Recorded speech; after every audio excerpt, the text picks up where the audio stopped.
I drove 9 hours straight without telling anyone. When I finally reached the so-called 5-star nursing home where my father had dumped my grandmother, I wasn't prepared for what I was about to see. Drop your verdict in the comments before the story begins. Let's see if you're right by the end.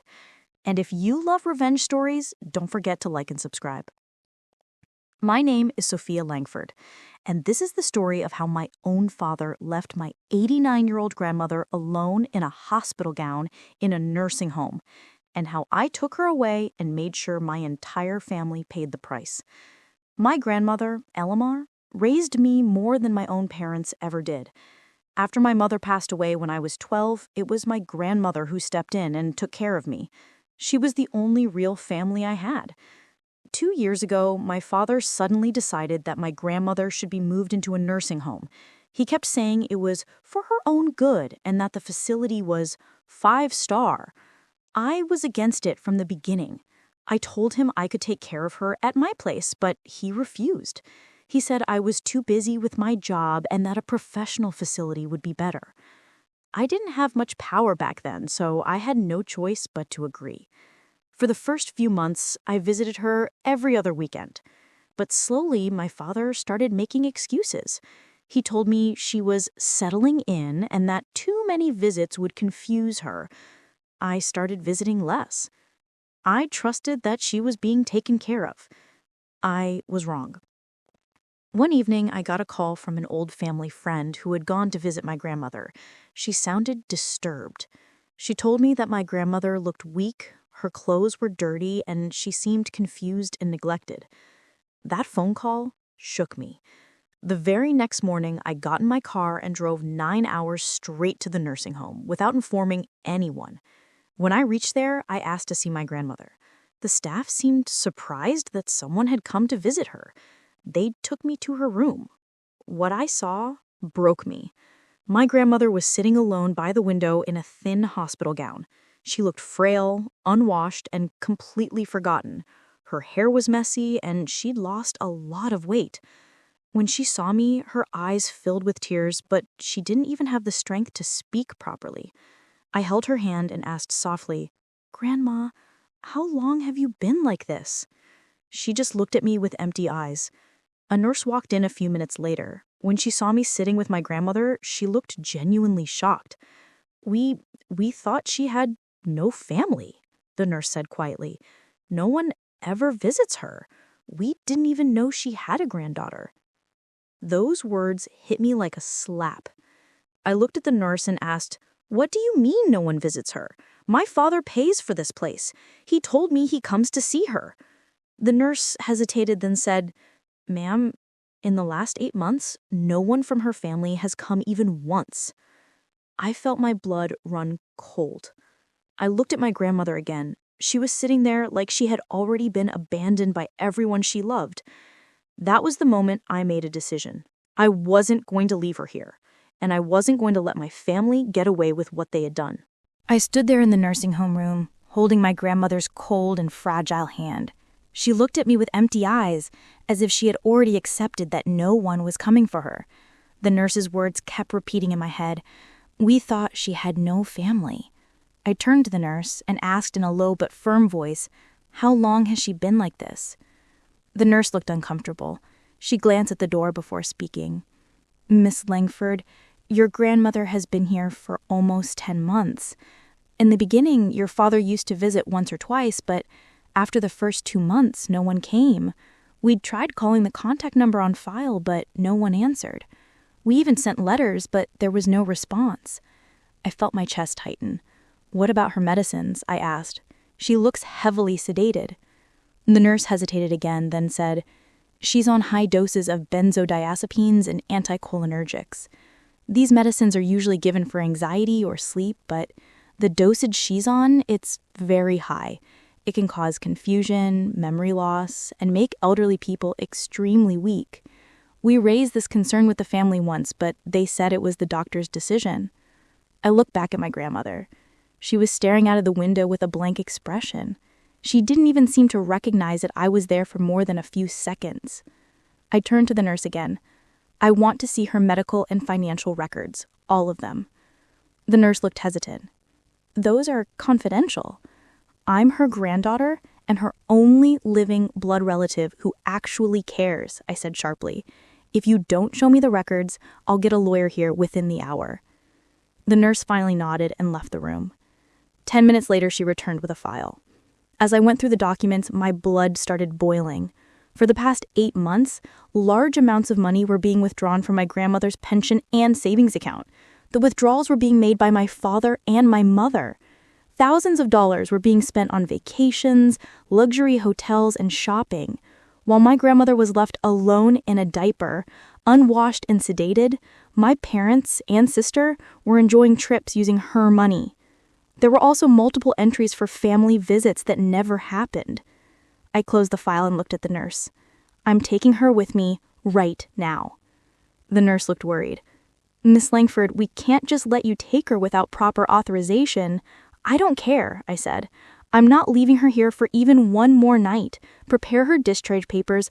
I'll take full responsibility. While the nurse went to prepare the documents, I sat beside my grandmother and gently held her hand. Grandma, I'm here now. I'm taking you home with me. She slowly turned her head and looked at me. For the first time, I saw a small flicker of recognition in her eyes. A tear rolled down her cheek. I helped the staff clean her up and change her into proper clothes. She was so weak that she could barely walk.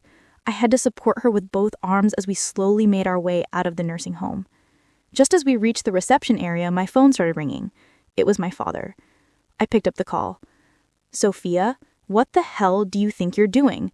The nursing home just called and said you're taking Mom out. You have no right to do that.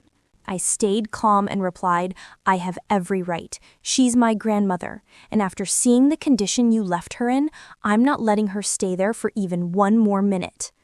My father's voice grew louder. You're making a big mistake. That place is expensive. Do you even know how much we're paying for her care? I let out a cold laugh. Care? You call this care? You left her sedated, unwashed, and alone while you and Mom were using her pension money to go on vacations. I've seen the records, Dad. There was silence on the other end for a few seconds. Then my father said in a low and threatening voice, Sophia, don't do anything stupid. Bring her back. We can talk about this like a family.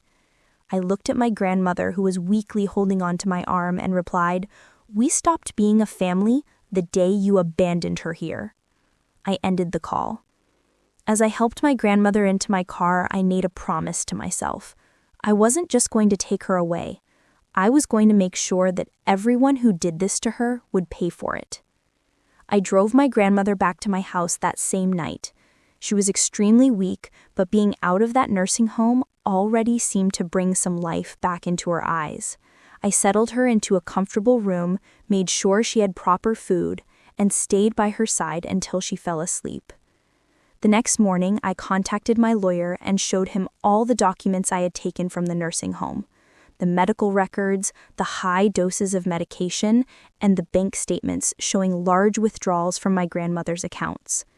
My lawyer went through everything carefully and then looked at me. Sophia, this is a clear case of financial exploitation and elder abuse. The withdrawals from your grandmother's pension and savings are highly suspicious. We can file a case against your father and mother for misappropriation of funds. We can also file a complaint against the nursing home for neglect. I didn't hesitate. Do it, I said. I want them to answer for what they did to her. Over the next few weeks, my lawyer filed formal complaints. We also involved Adult Protective Services. When the investigation began, things started falling apart quickly for my family. The nursing home records showed that my father had stopped paying the full fees 6 months ago, which was why my grandmother was being neglected. The large sums of money withdrawn from her account were mostly used for my parents' vacations and my brother's lifestyle. My mother had even used my grandmother's money to buy herself expensive jewelry and clothes. When the authorities questioned my father, he tried to lie at first, but the evidence was too strong. The bank statements, the nursing home records, and the testimony of the staff left him with no way out. My mother tried to play the victim card, saying she was stressed and that taking care of my grandmother was too much. But when investigators showed her the spending records from my grandmother's account, she had no answer. My brother, who had benefited the most from the money, suddenly went quiet and stopped answering calls. 3 months later, the court gave its verdict. My father was found guilty of financial exploitation of a vulnerable adult and was sentenced to 3 years in prison. My mother was ordered to return all the money she had misused from my grandmother's accounts, along with heavy fines. She was also placed under supervised probation. The nursing home faced penalties for neglect and was ordered to improve its standards. As for me, I was granted full legal guardianship of my grandmother. The remaining money in her accounts was secured under my care for her treatment and well-being. Today, my grandmother lives with me. She has regained some of her strength and clarity after being taken off the heavy medications. She smiles more often now. Every morning, she sits by the window with her tea, and I sit with her. We talk about old memories, and sometimes she holds my hand and says, "You came back for me." I never contacted my father or mother again after the court case. My brother tried to reach out once through a relative, saying he wanted to talk, but I refused. Some relationships are too damaged to repair, especially when people choose greed over family. I realized something important through all of this. When you stay quiet for too long, people start believing they can do anything to you. But the moment you decide to speak up and take action, everything can change.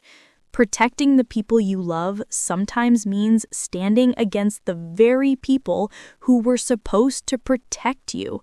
Was it justice, or was it too much? Share your thoughts in the comments below and subscribe for more revenge stories.